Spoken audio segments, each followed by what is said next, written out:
To get the best possible ride out of your snowboard, setting your bindings up properly is key. This not only includes your angles and width, but how your boot is aligned with your straps and atop your footbed. So in this video, I'm going to show you exactly how to set up your bindings, in addition to setting your forward lean and other high back adjustments you may be unaware of. If you've never been quite sure of why or how to set your forward lean, it's pretty simple. Basically, forward lean helps you to bend your knees when riding. When you add more forward lean, you're creating more of an angle with your high back. This gives more angle in the bend of your ankle, which in turn allows your knees to be more bent. And riding with your knees more bent makes it easier to initiate a turn and stay on edge. Forward lean is a preference for different riders, but you should take the time experimenting to see what works best for your riding. Coming from a half pipe background, I'm someone who likes to ride with a lot of forward lean, as it helps me to ride more aggressively.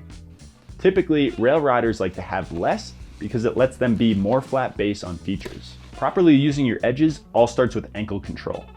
And a rider with strong fundamentals should be able to initiate their edge regardless of forward lean. But if you're someone who is still figuring out their carving, dialing up your forward lean could help a lot. If you're someone who's always ridden with zero forward lean, I'd suggest starting between 2 or 3 notches. Just be sure that you have the same amount on both bindings when you go to set it. There are a lot of different forward lean adjusters on bindings, but you'll typically see either a clip with a slide or some sort of dial feature. Every binding model is different, but it should usually be an easy adjustment. Before I mount my bindings to my board, I first make sure that they properly fit with my boot. The main thing that I'm looking for here is that my boot is centered on the footbed of the binding. This is an easy adjustment for Burton bindings, as you can pop and slide the footbed to your desired length.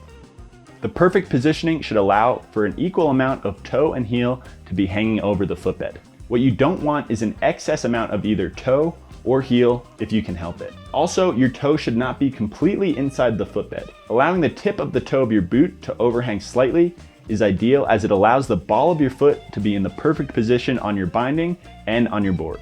To adjust this with union bindings, you'll need to move the heel cup. On these bindings, there are numbers on the heel cup to allow you to set it equally on both feet. And if you're only moving it one position, you just need to loosen the screws and you can slide the heel cup in one spot. If you're moving it to the shortest distance, you'll need to remove all the hardware, rotate the locking washer so it fits in the grooves, and tighten everything down. Once your boot position is set, you'll want to adjust your straps. You'll want to have these in a position where the straps are centered on your boot after they're fully ratcheted down. If your ratchet is almost at the end of the ladder when tightening, shorten it up. For the most part, straps have a toolless adjustment and are very straightforward to adjust. On most bindings, you have the choice to adjust the toe strap to a further or shorter distance, depending on the length of your boot. Another adjustment you might want to try is rotating your high backs. Having the face of your high back run parallel with the heel side edge makes for more efficient energy transfer and overall better alignment. I do this with all my bindings, but not everyone I know does. This is another adjustment that I feel makes me ride more aggressively. To do this with Burton bindings, loosen the screws that connect the high back to the heel cup and rotate the high back. This can be easiest to do once your bindings are on your board and your angles are set. And don't forget to tighten your screws once you've found the proper position. You can do this with unions as well, but you won't have as many options for adjustments. To do this, remove the high back from the binding and align the holes in a position that rotates the high back. You can typically do this by using opposing holes. So on one side, the further hole, and the other side, the closer hole. Because you don't have as much options of adjustments with high back rotation on unions, I wouldn't do this if it rotates your binding past being parallel with your heel side edge.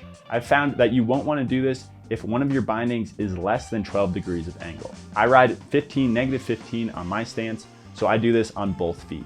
Once you've done this, your bindings may look twisted and crazy, but it's all good and it will give you a better ride. When you go to mount your bindings, you'll want to make sure they are centered on the width of your board.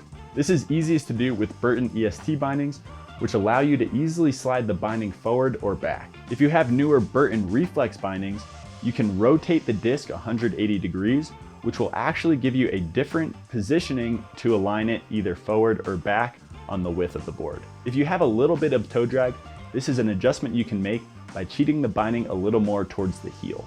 You can adjust this with unions also, but you won't want to in every situation. If you rotate your disc, you can align the binding on the width of your snowboard like this. But when you do this, you limit the adjustment of the width of your stance to the available inserts. If this allows you to have the exact width you want, no problem. Stance width is a much more important factor here because even the change of 1/4 of an inch can make your ride feel much different. In this case, you'll want to have the holes of your disc running parallel with your board so you can properly adjust the width of your stance. To best determine your stance width and angles of your bindings, watch this video right here where I break down everything you need to know, including what will work best for each style of riding. Thanks for watching, and we'll see you somewhere on the mountain. Peace!